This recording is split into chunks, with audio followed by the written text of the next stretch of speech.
The first thing that I saw for the first time in South Africa was topless women in public. Hi guys, you're welcome to my channel. If you're new here, my name is Just Chizy. So this Nigerian lady shared her shocking experiences in South Africa. Please guys, I want you to understand that these are just her experience as a foreigner living in South Africa. So please kindly watch this video to the end and do not forget to hit the subscribe button if you haven't subscribed to this channel. Please do give this video a thumbs up and don't forget to drop your comments. The first thing that I saw for the first time in South Africa was topless women in public. Guys, I am not even kidding.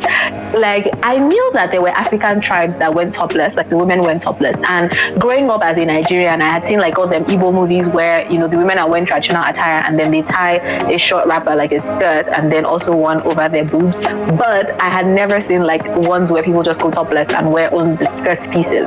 And when I got to South Africa, I think it was my first Heritage Day, and I was like, wait, what am I seeing? What's going on? Like, women were just going around with like little pieces and beads on the neck and nothing to cover the sisters. I'm like, oh my god, that was such a discovery. Like, I didn't even know that it was something that was going to be so rampant in like cities, right? I thought it was just in like more rural communities that things like that would happen. But guys, like, this was like on campus, on the streets, in stores, like in normal places, guys.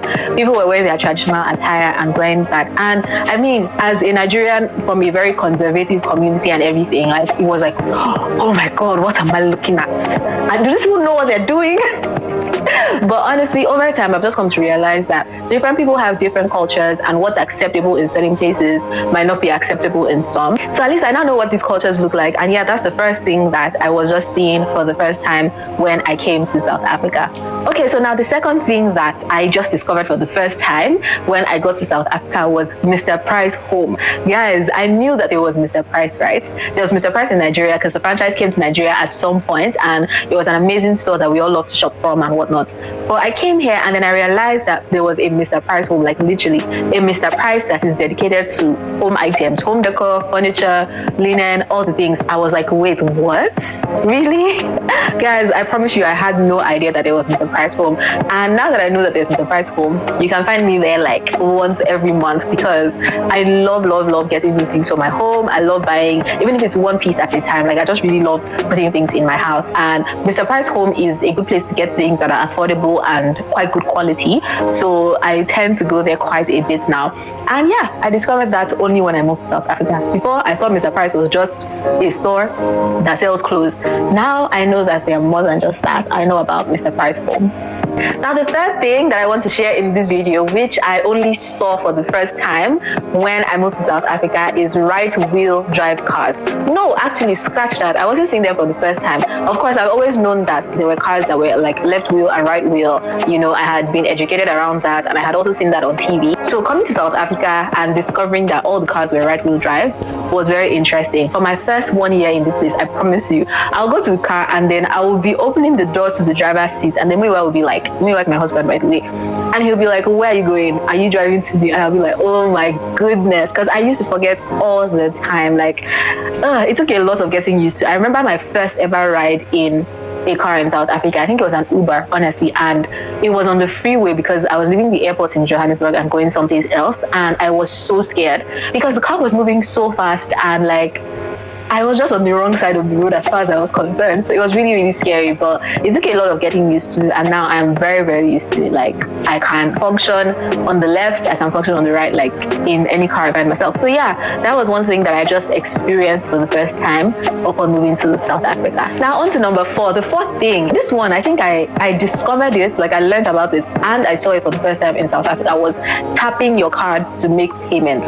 Guys, in Nigeria, you take your ATM card and you put it in the machine, you put your PIN in, all that good stuff, and you pay for your stuff.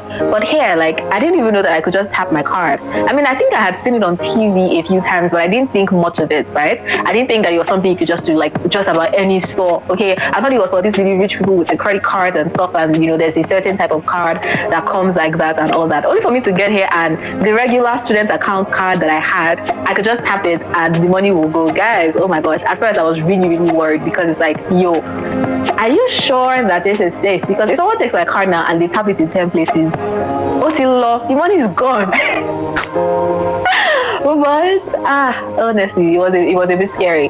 But over time, I've gotten used to it, and it's just a normal thing. It's even easier than having to insert your card in the machine and enter your PIN and all that good stuff. So yeah, that was something that was a bit new to me when I came to South Africa. But of course, I've gotten used to that as well. I believe we're on number 5 now, and the next thing I want to share is something that actually has my heart. Like, guys, I discovered this thing and I fell in love with it at first sight, and that is pine gel. Guys, so pine gel is like a, what do I call it? It's like a paste, right? It's like a paste that you can use in your household cleaning. So you can mix it into your mopping water, and you can use it to like wash your sink and things like that. And the smell of that thing is divine. Like in Nigeria, we just used to use floor cleaner in our water, and then we'll clean our floors and things.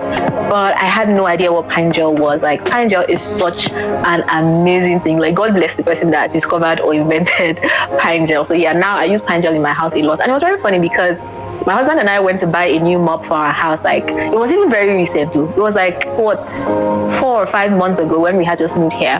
And we met a lady at the store. She was also a customer who was buying stuff. So we were contemplating between 2 mops that we had found. And she was walking by and she just stopped and said, oh yeah, this one is better. I have this one in my house, which was very nice of her. So she recommended the one that we eventually bought. And she said, it's better, it's really great, it does what it's supposed to do. Just add a teaspoon or 2 of pine gel to your mopping water and your house will smell divine. I'm like, okay, now this pine gel they're talking about, let me buy it, because I had seen it in the stores a few times, but I didn't necessarily know what it was for. As a matter of fact, I thought it was for polishing like wooden floors, right? Look at me. So I did buy it and I put it in my mopping water, and guys, when I tell you that this thing is divine, like I love it so much, and I am grateful that South Africa has introduced me to pine gel. If I'm ever going back home, I am going to buy a keg of pine gel and find a way to put it into my luggage and take it back to Nigeria, because pine gel is that good. This next one I'm about to share is going to be like a shocker to most South Africans, because this is something that is as normal as water, as normal as air in this country, but I only discovered it when I came here, and that is pap, guys. In Nigeria, we eat rice, we eat curry, we eat amala, we eat all the things, but you see pap, I have never like, in Nigeria actually, we have what we call pap, but it's made of cassava. It's cool. And it's supposed to be like a, let me see what I can compare it. It's like porridge, right? You know how porridge, breakfast porridge that you make here is like a paste and or custard. Actually, custard is the perfect example. So pap in Nigeria is like custard. It's just like a more subtle custard or something like that. And I got here, and pap, guys, is a whole meal. Like, pap is something you make on the side and eat with stew, eat with curry. What? I mean, the first time I saw pap, I was like, what is this? Because also the texture sometimes can be very confusing for somebody who isn't used to such textures. In Nigeria, most of our swallows, or most of our like main dishes, or should I say side dishes now, they kind of come with a very smooth consistency. So when you make eba, when you make amala, you kind of want to make it have a very smooth, very soft and smooth consistency, essentially. And pap can be very lumpy, it can be very like different sizes and things. So when I first saw it, I'm like, did these people mistakenly do something wrong and then they put it on the shelf, or am I the one that's confused? And then my husband was like, oh no, that's pap, that's how it is normally eaten, blah blah. Honestly, pap is it came as such a surprise to me, and right now I must confess that I have a love-hate relationship with that thing. My husband will eat pap any day, like he loves it. And on the other hand, I don't know whether it's the texture or the taste, but I just struggle with it a lot. And I think that's because it tastes a lot like something we call semolina in Nigeria, and I hate semolina. Like, you can't bring that thing near me. So I guess that's why I don't eat it. But yeah, I only discovered pap for the first time in my big age of 20-something years old when I came to South Africa. Okay, so moving on, the next 2 things I'm going to talk about are also food items, and the one that I've saved for the last is honestly my most shocking one, so you might want to keep watching to discover that. Now let's go to number 7, right? The 7th thing that I only discovered for the first time upon moving to South Africa is chips as street food. Guys, like potato chips, by the way, I'm talking about like hot potatoes, fried potatoes, fries, what we call fries actually. In Nigeria, potatoes are expensive. Okay, so potatoes grow more in northern Nigeria, and so I guess they're like a staple there, but they have to be shipped down to other parts of Nigeria, and they can be rather expensive. And so potato chips is stuff like you have maybe 1 or 2 meals a week if you incorporate it into like your food timetable, or you go to a restaurant and you buy chicken and chips and all that kind of stuff. But here, like, guys, The same way in Nigeria, you'll be roaming the streets and you see someone selling rice and beans, you see someone selling amala, you see someone selling plantain or corn. It's the same way you can see chips very easily and for very, very, very cheap in this country. The first time I stopped, I think it was in uni, the first time I stopped by like a chips store and I had them like sell me chips, I was so shocked at the quantity of what I was getting for the price I was paying, because it was stupid cheap. I think it was like $10, and the quantity, guys, like a whole takeaway pack packed with chips, seasoned with all the sauces and things for that price, guys. I was like, wait, chips is street food in this country, right? Oh my goodness. Wow. One thing about me, I love my fries, and I'm trying not to eat as much fried food. That is why I don't buy fries all the time, but trust me, when I get the chance, I always buy them. But yeah, like just seeing how easily accessible they were in this place was very, very interesting to me. It was one heck of a discovery. And now the last thing that I'm going to be sharing in this video, and this is one that took me by absolute surprise when I first saw it, is packed chicken parts. Guys, like the first time I went into a butchery and I saw chicken feet 5 kg in a bag, I had to take a picture and send to like my family at home, like, guys, look at it. And we had such a great laugh. Like, guys, normally in Nigeria, all these other chicken parts are just things you come about, like if you buy a whole bird and you take it to your house to kill it. Like, you will never go to the market in Nigeria and see them selling chicken feet or chicken heads, or I feel like the heads was even the one that confused me the most, because they just look like something shady. Like, why am I buying 3 kilograms of chicken heads? What am I using it for? It was so funny to me, guys. Like, chicken feet, chicken heads, chicken hearts, actually, yeah, chicken hearts. That was actually the most confusing one. I feel like chicken heads and chicken hearts are struggling for like the most confusing one in my head, because why am I buying a whole pack of chicken hearts? Hey, so I've been hearing about topless women in South Africa, especially during the cultural dance, right?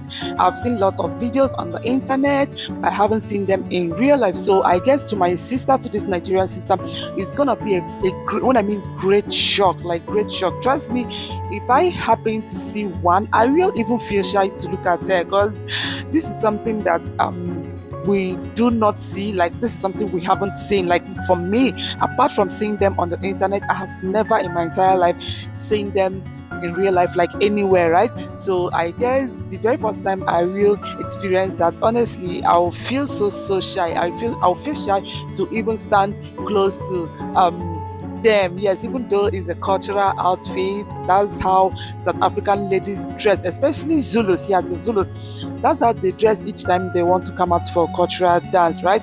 And I guess the very first time I saw something like that was when I was a kid.